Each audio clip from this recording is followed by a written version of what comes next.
দুনিয়ার জীবনে যে হায়াত আমি তোমাকে দান করেছি বান্দা, মনে রেখো আমি এটা তোমার উপর খুশি হয়ে তোমাকে দান করি নাই। ও আমার বান্দা, আমি যদি তোমার প্রতি খুশি হইতাম তোমাকে দুনিয়ার জীবনে কষ্ট করার জন্য আমি পাঠাইতাম না।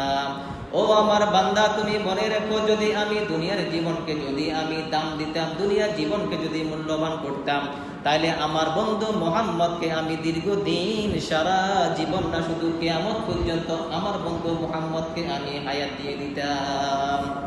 কিন্তু এই দুনিয়ার জীবন, এই দুনিয়ার সম্পদ, এই দুনিয়ার টাকা পয়সা যাহা কিছু তুমি কামাই করো না কেন রে বান্দা, ওই সম্পূর্ণ টাকা আমি তোমাকে দান করছি, তোমার সম্পদ আমি তোমাকে দান করছি। একটা কথা মনে রেখো, যে দাতা সে জানে তার কাছে কি পরিমাণ টাকা সে দান করতেছে। আমি আল্লাহ পাক জানি রে বান্দা, তোমাকে কি পরিমাণ সম্পদ আমি দিয়েছি, কি পরিমাণ টাকার মালিক তোমার ঘরের মধ্যে, তোমার গ্রামের মধ্যে কেউ জানে না, কিন্তু আমি আল্লাহ জানি তোমার কাছে কি পরিমাণ সম্পদ রয়েছে।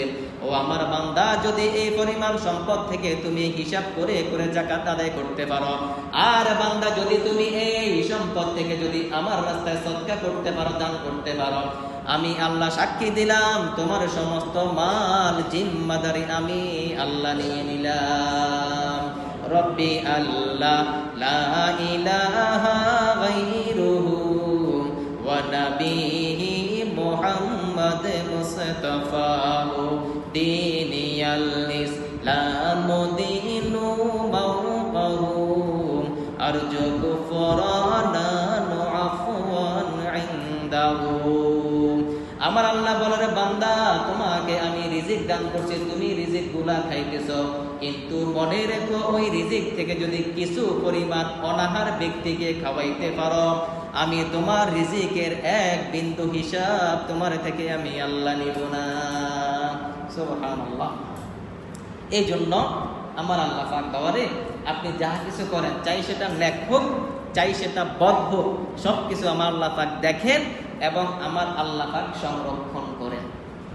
বলে, হুজুর গুনাহ করি আমি, কিন্তু আমার জীবনের শুরু থেকে আজ পর্যন্ত কোন প্রকার গজবের মধ্যে তো আমি পড়িনি। কত গুনাহগার আছে, কত নাফরমান আছে, কত কবিরা গুনাহ করতেছে, জানা করতেছে, কিন্তু আল্লাহ তাকে কেন দুনিয়া থেকে নিয়ে যায় না?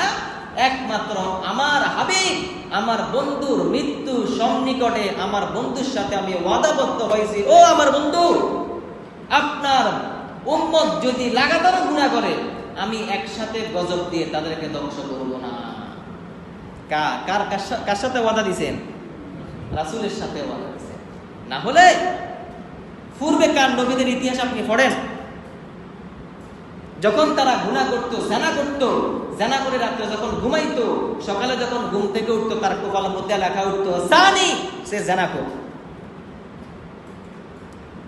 যখন দিনের বেলা কোনো গুনাহ করতো, এই গুনাহ প্রকাশ পেত না, রাত্রে ঘুমানোর পরে ওই ব্যক্তির কপালের মধ্যে উঠে যেত এই ব্যক্তির নাফরমান। সমস্ত গ্রামবাসী ওই ব্যক্তির সাথে কথা বলা থেকে বিরত থাকতো, কেউ কথা বলতো না, কেননা যদি কপালের মধ্যে কিছু উঠে এটা ঘুরে রাখা সম্ভব হয় না। পুরা শরীরের মধ্যে কিছু হলে ঘুরা যায়, কিন্তু কপাল বেশিক্ষণ ঘুরে রাখা যায় না, এটা দেখা যায়। আমার রাসূল বলে, ও আমার মালিক, ও আমার হাবিব, আমি তো আপনারই উম্মত, আমি তো আপনারই বন্ধু, যদি আপনি আমার একটা উম্মতকে যদি গুনার কারণে অপমানিত করেন, আমি নবী আপনার কাছে কিভাবে জবাব দিব, আমার উম্মতদেরকে নিয়ে আপনার দরবারে কিভাবে দাঁড়াবো, তদ্রূপ আমার বান্দা গুনাহ করবে, এই গুনাহটা আপনি আর ফেরেশতা জানবে। সুবহানাল্লাহ। শুধু তাই না,